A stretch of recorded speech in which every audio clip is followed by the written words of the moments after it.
Hi, hello friends, welcome to Sai DK vlogs. இன்னைக்கு நான் என்ன பண்ண போறேன்னா கம்பு சாப்பாடு செய்ய போறேன். அது எப்படி செய்யறேன்னு பார்க்கலாம் வாங்க.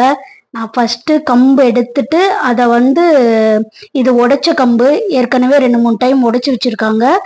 இதை உடைச்ச கம்பு இதை 2-3 டைம் நல்ல தண்ணியில வாஷ் பண்ணி எடுத்து வச்சிருக்கேன்.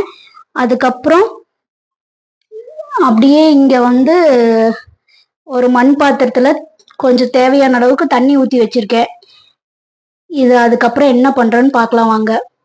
இப்ப தண்ணி கொதிச்சிருச்சு. தண்ணி கொதிச்சதுக்கு அப்புறம் இந்த கம்பை எடுத்து வச்சிருக்கோம்ல, அந்த கம்பை இதுல போட போறோம். கம்பு போட்டுட்டு அதுக்கப்புறம் அப்படியே கொஞ்ச நேரம் கிளறிட்டே இருக்கணும். ஏன்னா அடி பிடிச்சிக்கும். கம்பு வேக வேக அடி பிடிக்கும். அதனால கொஞ்சம் அப்படியே கிளறிட்டே இருக்கணும். கம்பு வெந்ததுக்கு அப்புறம் எப்படி இருக்குன்னு உங்களுக்கு காட்டுறேன். கம்பு வெந்துட்டு இருக்கிற கேப்ல கொஞ்சமா ஸ்வீட் கார்ன் வேக வச்சேன்.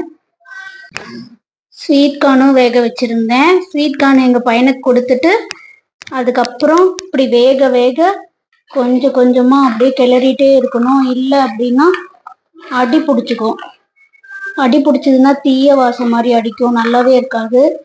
அப்பப்ப லைட்டா கிளறி விட்டுக்கிட்டே இருக்கணும். கொஞ்சம் கொஞ்சமா அப்படியே கிளறி விட்டுக்கிட்டே இருந்தோம்னா நல்லா கம்பு வெந்து வந்துடும். வெந்து வந்ததுக்கு அப்புறம் காட்டுறேன் எப்படி இருக்குன்னு.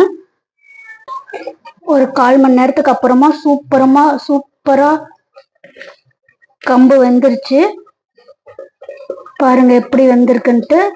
அவ்வளவுதான், அடுப்பை ஆஃப் பண்ணிடலாம். ஆஃப் பண்ணிட்டு அப்படியே எடுத்து வச்சிருந்து காலையில நம்ம தண்ணி ஊற்றி தயிர் ஊற்றி நல்லா கரைச்சி சாப்பிடலாம். ரொம்ப நல்லா இருக்கும். நீங்களும் ட்ரை பண்ணி பாருங்க.